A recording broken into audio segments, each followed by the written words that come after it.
Imagine this. It's past midnight. You're tired, maybe a little buzzed, and you order an Uber. A car pulls up. Everything looks right. You get in.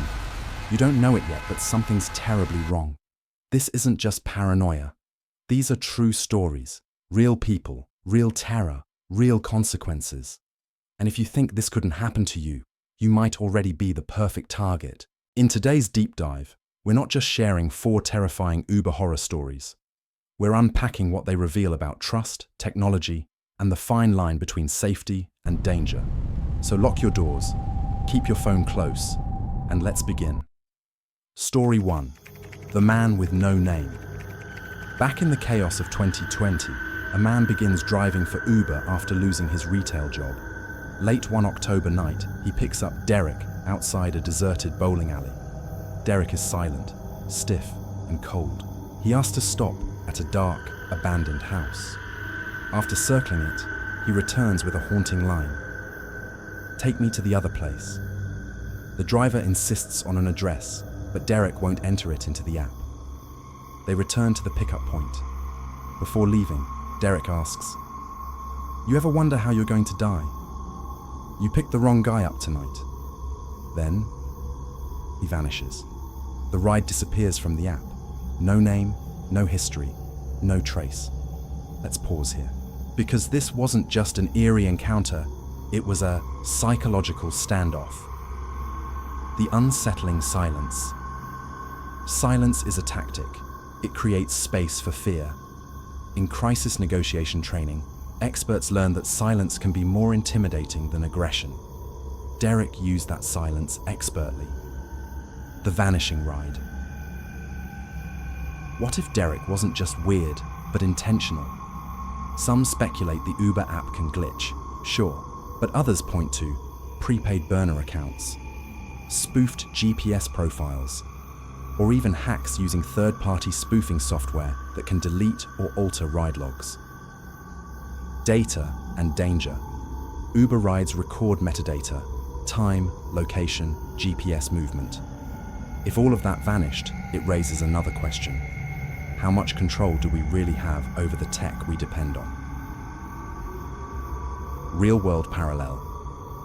In 2017, a woman in New York reported a similar phantom rider experience. She picked someone up, dropped them off, but the app showed the ride never started. A year later, the same face showed up, this time with a different name. Coincidence or stalker-level planning? Story 2. Chris and the Abandoned House. Another driver gets a ping for a late-night ride. A quiet man named Chris gets in, shines his flashlight weirdly, and directs him to a house shrouded in darkness. But after arriving, Chris refuses to get out. He mutters, "I need to go back. They're not gone yet." Later, the driver stops for gas and finds Chris mysteriously back inside his car. He whispers, "They won't leave, no matter what I do." This isn't just strange, it's deeply unsettling on a mental health level. Possible dissociation or psychosis. Chris's detached demeanor, repeated fixation on people not being gone, and passive aggression all point toward psychotic break symptoms. Uber drivers often become unwilling therapists or silent witnesses to mental distress. Why drivers don't report more often? Fear of being penalized by Uber's algorithm, lack of evidence, uncertainty if something's actually wrong. Responsibility versus self-preservation. Would you call the police? Would you keep driving? The driver here chose to comply, not out of fear, but strategy. When dealing with unpredictable people, compliance buys time. Real-life case study. A 2020 report from San Diego revealed a rideshare passenger experiencing delusions had been dropped off near a cliff and went missing for days. The driver never reported anything strange until investigators tracked him down. Story 3. The delivery driver at the window. A young woman orders Uber Eats. The app says the food was delivered, but it isn't there. Her neighbor knocks and hands her the food, explaining the driver was looking through her windows. That night, she hears banging on the glass. Her dog goes wild. She hides and calls police. They find the driver's car, but not the driver. Later that night, banging resumes. This story touches on a hyper-specific vulnerability. Young women living alone, isolation and risk. Remote apartments, late-night deliveries, and predictable routines create patterned vulnerabilities. Stalkers thrive on repeat behavior. Dogs know. Her dog sensed danger immediately. Many self-defense experts recommend dogs not just for companionship, but because they react before you do. They sense intent, not just motion. The problem with contactless delivery. Contactless delivery is supposed to be safe, but predators use it to get your full address, learn your routine, appear invisible. Uber's weak vetting. While Uber Eats does background checks, thousands of third-party gig drivers rotate through the system. Many are using borrowed or fake accounts.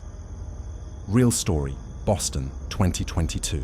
A man was arrested for stalking 4 women he had delivered to through Uber Eats. He used delivery metadata to return later, and was caught only after one woman installed security cameras. Story 4. The fake Uber driver in DC. A couple in Washington, D.C. hail an Uber. A man in the right kind of car nods, and they get in. But the route is wrong. The fiancé pulls out a knife and demands to be let out. The fake driver complies, and the real Uber shows up minutes later. They learn this has been happening regularly. People posing as Uber drivers to abduct or rob tourists. This story is the most dangerous of all, because it involves a deliberate predator. Social engineering in plain sight. Correct car model, close timing, calm demeanor. That's all it takes for us to assume trust. Why it works so well.